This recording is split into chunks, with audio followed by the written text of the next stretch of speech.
Before you watch the video, please hit the subscribe button and the bell icon so you will be updated with the latest video.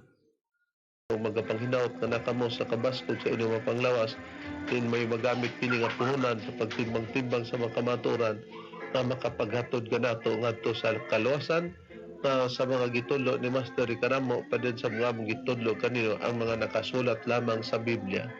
Kung may basahon man nga gibasa, referensya dili para sa pagsupak sa Biblia. O gamong mga pangamusta sa tanang mag-iigsunan sa nagkalilaing mga dapit na diin labi na sa PBCM compound sa pagsuporta nila nga mga lahutayon o din sa maong dapit kumusta sa tanan diri sa dapit sa Pagadian o diri sa pinamungahan Cebu City, no? O nining higayuna sa pagpahinomdom nga dili nato kalimtan ang atong mga obligasyon mahitungod sa atong hatagon sa binulan parte sa PBCM Palace Reconstruction ug ang atong panagtigom Disyembre 29 sulod sa katuig ug ang Marso 10 ug ang Agosto 19. Og kumusta na lang kanyo sa tanan nga mga kaigsunan sa nagakalilain karon nga mga dapit og magpaila pa ang kauban pang ebanghelista o ministro. Kumusta og mayong pagpaminaw usab sa gihapon kini ang inyong igsoon ebanghelista brother Juan Danilo Mangalos. Mao usa nga makig-uban kaninyo pinagi nining ato ang programa. Ingon kita nga oras sa inyong pagpatalingog dinhi sa RMN DXPR Pagadian City. Alauna ngadto sa 1:30 ang tagnas kahaponon, matag adlaw kita nga Domingo. Kumusta sa mga kaigsunon ubo sa pagdumala sa chapter president brother Donald Ainley.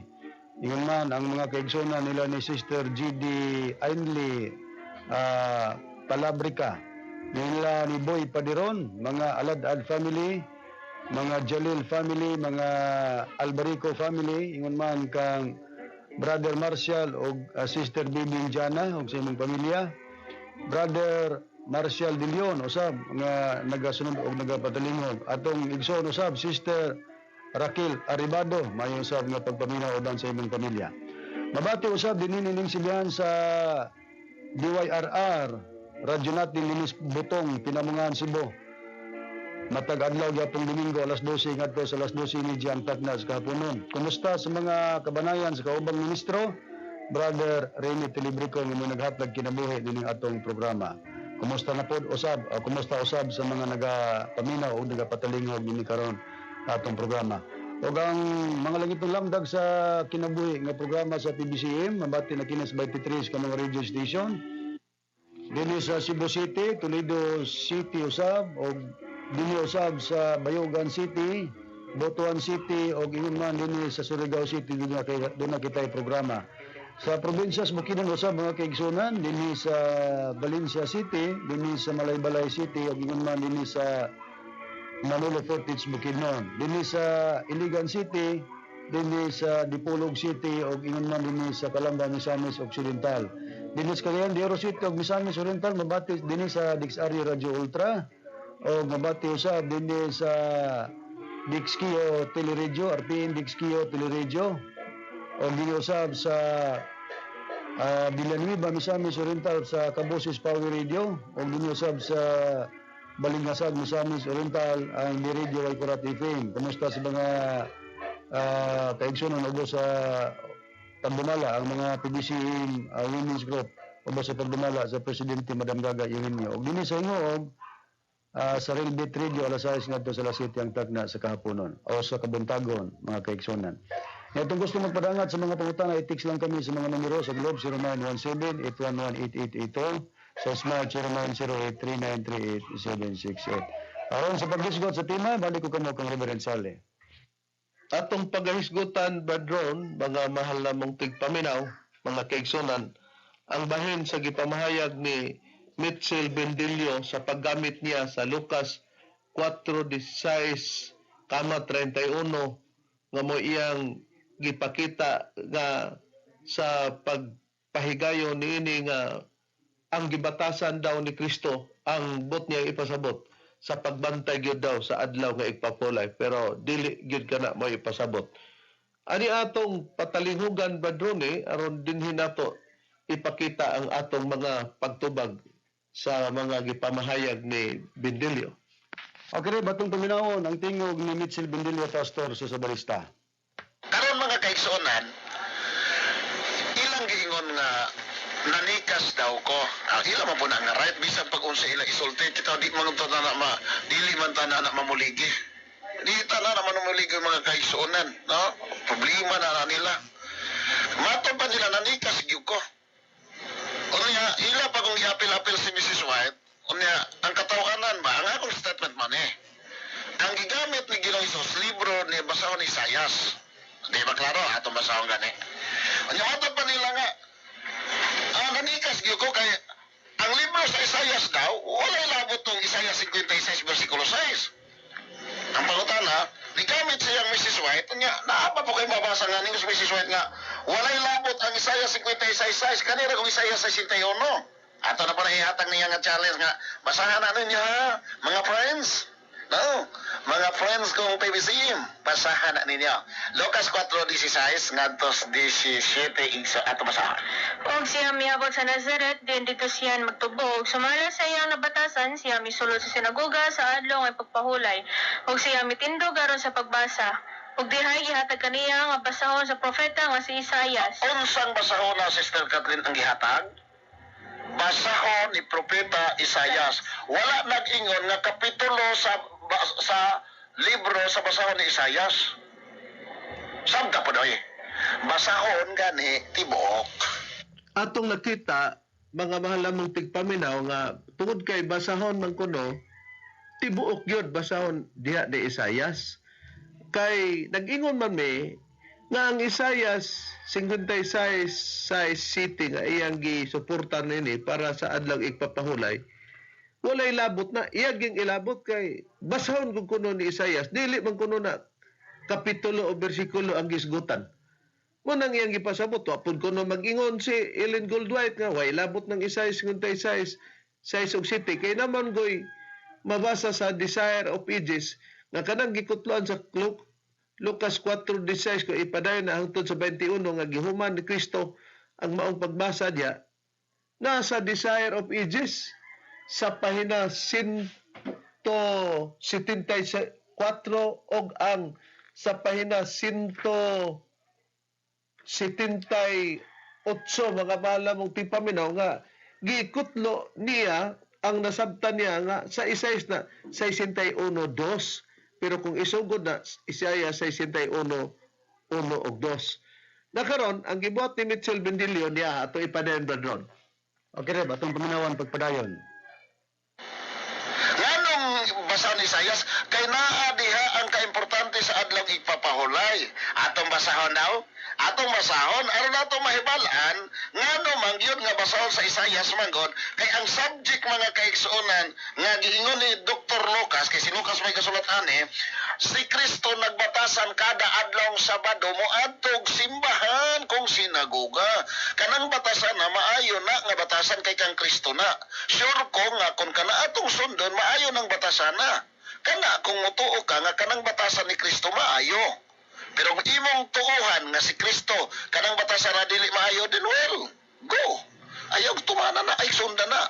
Ngano man ka masunod-sunod anang di man na dili man maayo ka ang batasan nga gibilin ni Kristo.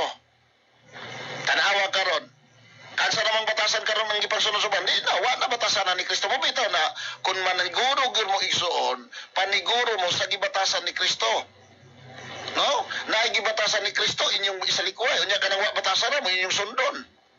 Mo bitaw na atbangin no, mga friends kong PBCM.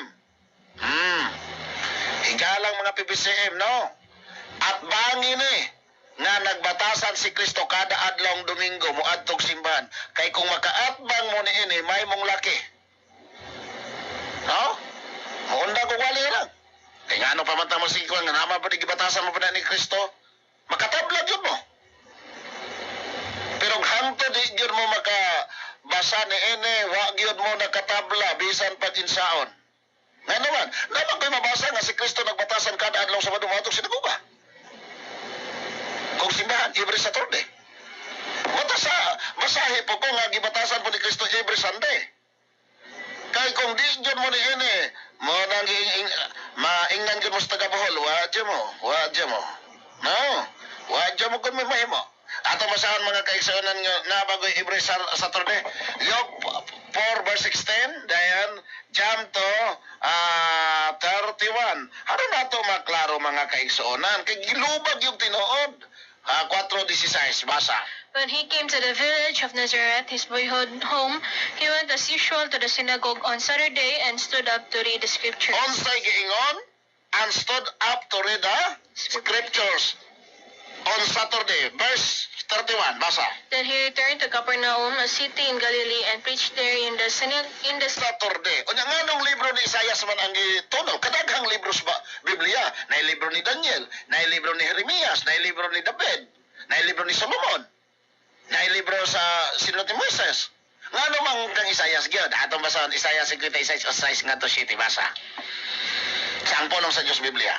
Panalanginan ko usab ang mga dili Israelinon nga nagatugyan sa ilang kinabuhi kanako aron sa pagalagad, paghigugma ug pagsimba kanako og nagatuman sa akong mga sugo bahin sa adlaw nga pagpahulay og nagatuman sa akong kasabutan. Oh, 6 og 7.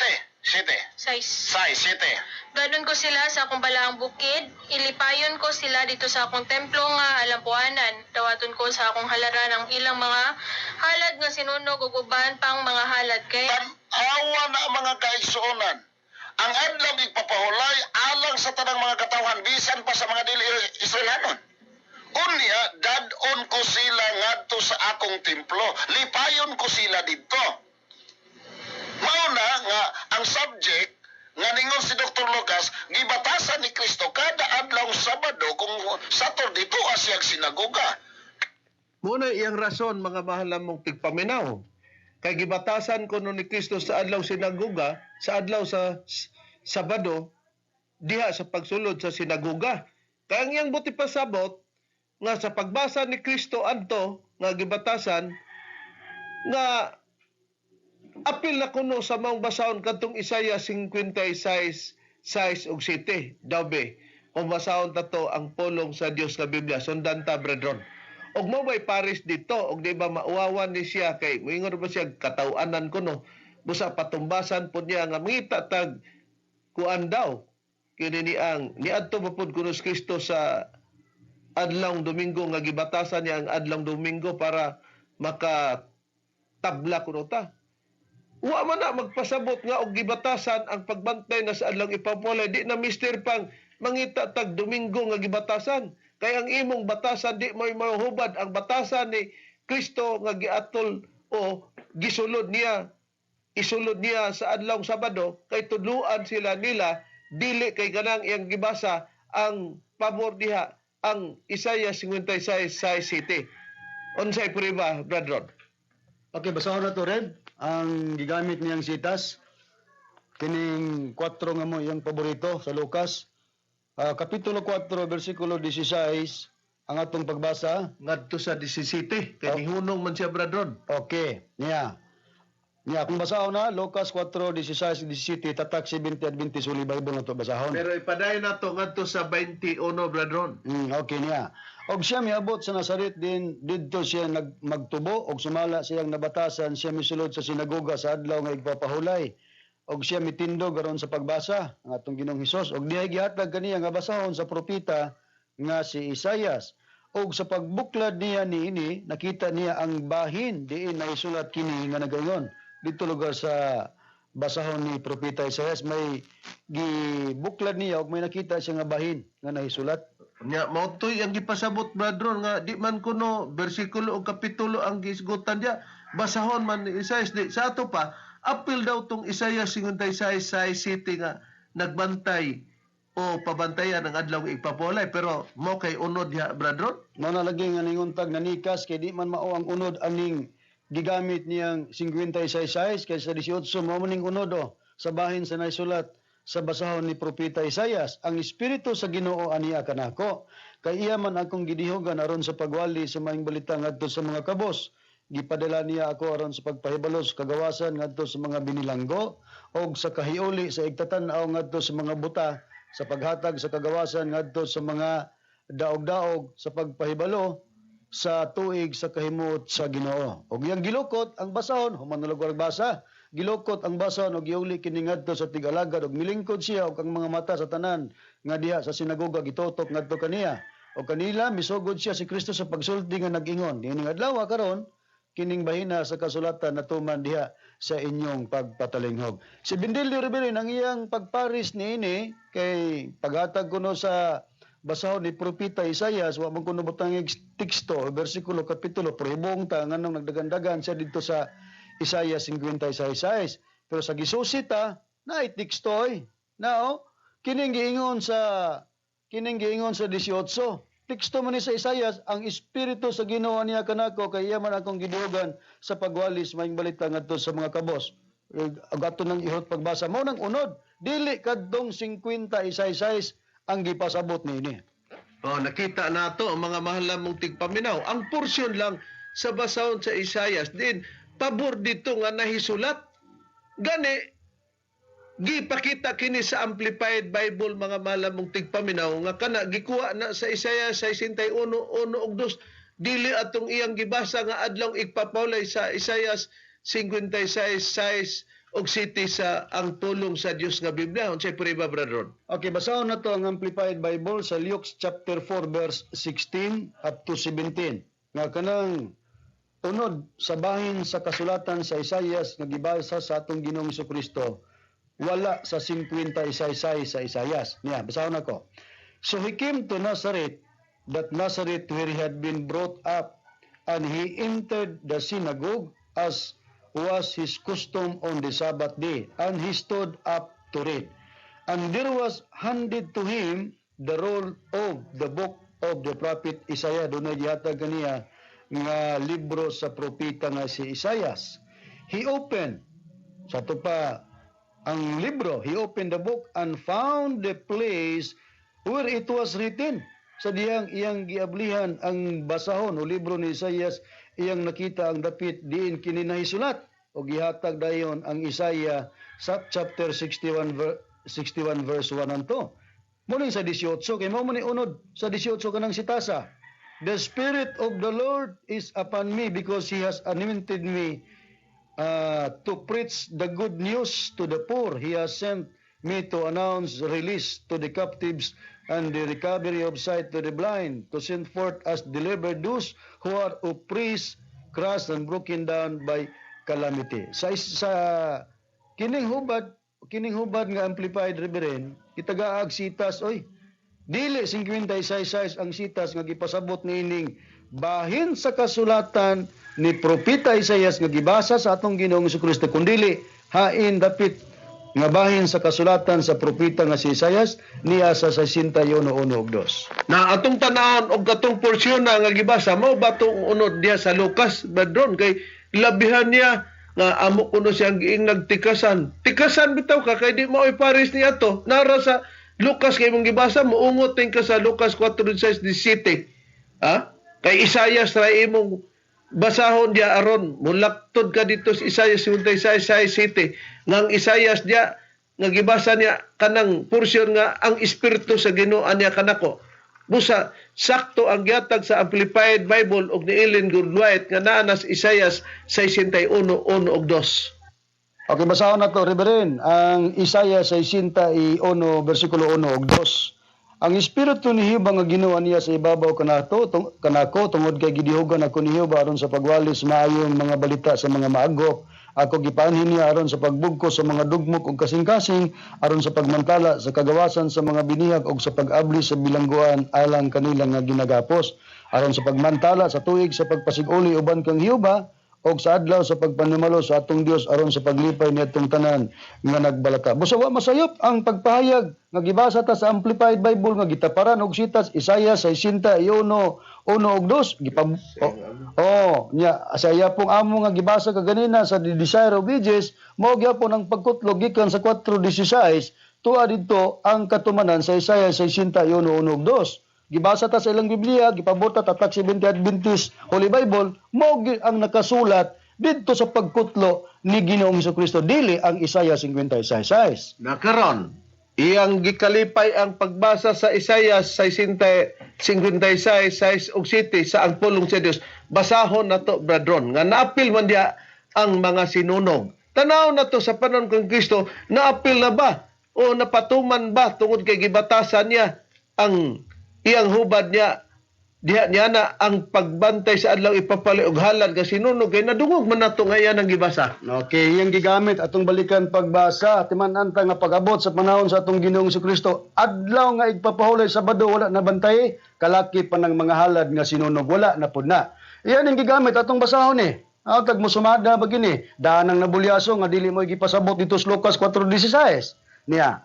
Isaiah 56:6 gilapo sa city ang pagbasa. Unya sa Biblia ang pulong sa Dios. Gingon, panalanginan ko usab ang mga dili Israelinhon nga nagatugyan sa ilang kinabuhi kanako aron sa pagalagad, paghigugma og pagsimba kanako, og nagatuman sa akong mga sugo bahin sa adlaw nga igpapahulay og nagatuman sa akong kasabutan. Dadon ko sila sa akong balaang bukid, lipayon ko sila dito sa akong templo nga alampuanan, dawaton ko sa akong halaran ang ilang mga halad nga sinunog, ug uban pang mga halad kay ang akong templo tawgon nga templo nga alampuanan sa mga tao sa tanang mga nasod.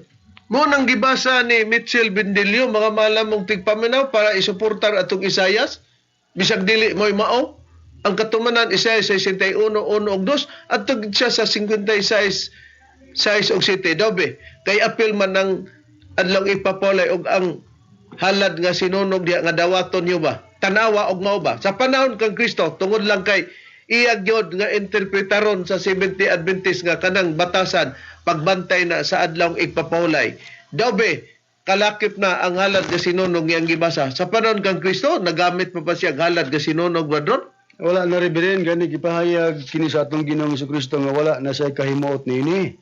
Niya kay ang iyang gikahimutan mao na ang pagkaluoy. Mateo kapitulo 9 bersikulo 13 gingon sa pagbayag, lumakaw kamo og tun-in ninyo ang kahulugan niini. Mao'y kahimutan ko ang pagkaluoy dili ang paghalad kay ako miyani dili sa pagtawag sa mga matarong kundi sa mga makasasala. O nakita nato matud pa ni Kristo. Mo'y gikahimutan ko ang pagkaluoy dili ang paghalad. Unsa kanang matanga sa paghalad? Halad nga sinunog. Hasta ang adlaw igpapulay nga giingog balaod sa Hudiyo, mga landong lang man kana nga dili kana sibo nga sumbanan sa matuod nga butang. Tanan yana pati pa gisgutan nga mga halad sinunog. Mga mahalamong tigpaminan unya mautong na si Isaiah 56 bersikulo 6 ug 7 sa ang pulong sa Dios. Nakasabot si Apostol Pablo niini sa gipahayag niya ni Jesucristo kay lamang magtutuloon sa prueba bradron. Okay, niyang prueba basahon ako dinhi sa Biblia nga adunay imprimatur Julio Cardinal Rosales gitambayongan kini sa mga scholar sa Biblia, Protestante ug Katoliko. Basahon ako ang Hebreanon kapitulo 10 bersikulo 1 ngadto sa bersikulo 5 ang pagbasa gingon. Ang balaod sa mga Hudiyo dili hingpit ug dili sibo nga sumbanan sa tinuod nga mga butang. Landong lamang kini sa mayong mga butang nga umaabot.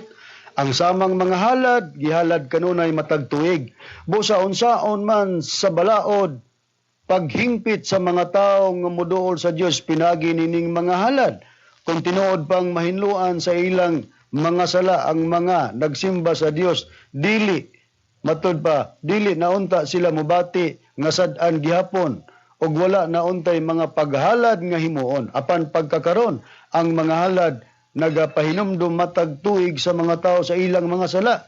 Kaya ang dugo sa mga toro nga baka og mga kanding dili gayud makawagtang sa mga sala. Tungod niini sa dayon ng anhi ni Kristo sa kalibutan miingon siya sa Dios, dili kabuot sa sakripisyo og mga halad nga mananap.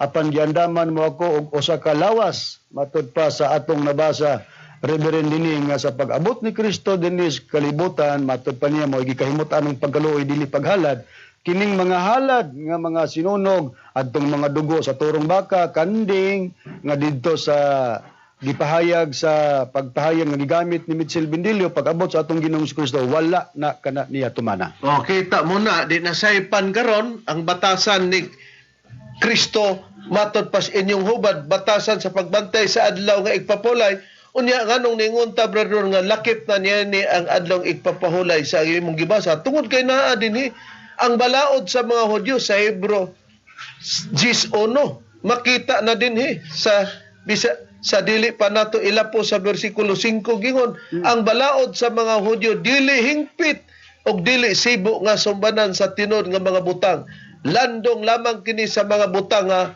umaabot ang adlaw nga ipapahulay ba bradon gitawag ka naglandong kanang adlaw ipapahulay pagkagigamit ang pulong landong dili sibo kana nga sumbanan. Tinawag ka na rin nga ang adlang igpapahulay gitawag ka na ni Pablo landong. Unya kay landong man gihuba dayon nga mao kana ang giingon nga dili hingpit og dili sibo nga sumbanan. Abasahon ko ang Kolosas kapitulo 2 bersikulo 16 ug 17. Ingon ini ang nakasulat sa Biblia. Bosa ayaw tuguti nga dunay magahukom kaninyo bahin sa kanunon o ilimnon o mahitungod sa pangilin o sa bulan nga bagong subang o sa adlaw nga igpapahulay.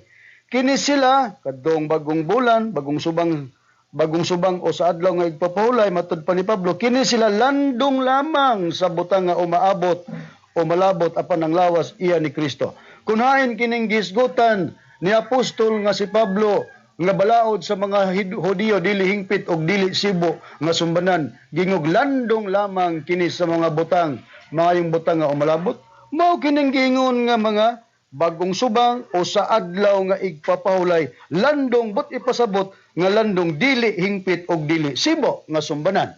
Unya basahon kini rebelen sa Kolosas 2:16 sa Kristohanong katilingban sa pahayag ni apostol nga si Pablo gingon man ni sa pagpahayag nga atong mabasa ayaw tugot nga sawayon mo. Matod pa din nga ayaw tugot nga sawayon mo tungod sa matang sa pagkaon o ilimnon o tungod sa inyong walay pagpanumbaling sa bisan unsang pista sa bagong bulan o sa adlaw sa pahulay. Wa na sila manumbaling ni ining adlaw nga igpapahulay. Nga naman, iya mang ning gitawag og landong nga pagkagamiton nga landong, dili daw kana hingpit og sibo nga sumbanan. Na nakita nato na mga mahal lamong tigpaminaw. Pero ang iyang rason din ba doon? Abi nimo kanang Kolosas 2:16 ay matod pa niya nga giingog landong sumala ni Apostol Pablo kana daw seremonyalo pahulay daw na nga tinuig og binulan dili kuno na sa adlaw sa semana nga maong Sabado tinod ka nang baba ni Bendelio Bradron para sa gunas iyang gisabot nga nagbatasan kay mo man ilang sagang sa pagsabot sa mga Seventh Day Adventist gud nga pahulay na nang nagbatasan si Kristo. Tinuod rebelen dili na husto ang iyang pagpanabot niya na nga kanang Kolosas 2:16 ang gihunong dili ang ikapitong adlaw sa semana. Nga ang iyang rason ra ba niini kay daghan magugunog mga adlaw igpapahulay mao ning yearly, monthly ug weekly. Pero sa unsang paagi nga gipiho nga kining Kolosas 2:16 weekly sabat ang gihunong ikapitong adlaw. O niya tay Biblia nga gitawag og easy to read version.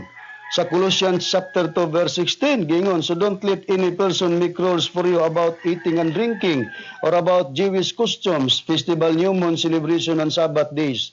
Footnote, Sabbath day, 7th day of the week was a special religious day for the Jews. Busa kining Kolosas 2:16 nasaypa niya sa pag-ingon nga ceremonial Sabbath ang wala panumbalinga kay ang Biblia nagpahayag nga ang wala panumbalinga maong ikapitong adlaw sa semana.